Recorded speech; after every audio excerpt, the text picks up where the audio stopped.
Do you know that in an attempt to make the CFA program more accessible for Indian students, the CFA Institute has recently tied up with a financing company called EduVans, through which they allow you to make the payment of your exam fee in systematic monthly installments, which is EMIs. Yes, you heard that right. Instead of making a one-time payment, which sometimes becomes a very big amount for students in India, you can convert that one-time payment into systematic monthly installments, which I think makes the program more accessible, more systematic and more planned for students, right? Now, how does this whole process work? Let's see. Now, the EMI options are available for a period of anywhere between 6 to 24 months, okay? And in order to sort of avail this facility, you need to be an Indian citizen.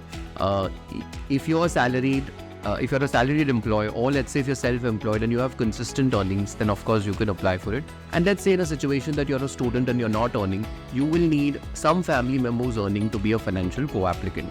So let's look at how this process works. So you log on to the CFA Institute's website and obviously complete the entire exam registration process.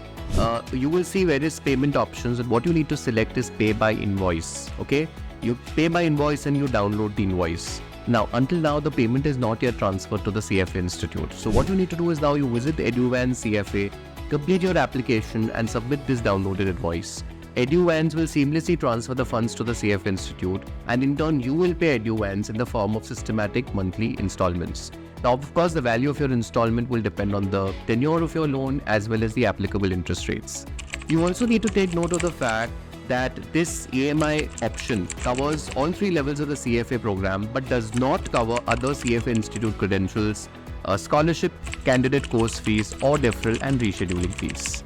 Now, if you want to know more about the CFA program, like how does level 1, 2 and 3 happen, or what are the changes in the CFA curriculum of late, the cost of doing CFA, the jobs you can get after doing your CFA, and many more such content, do go and check these videos out on our YouTube channel.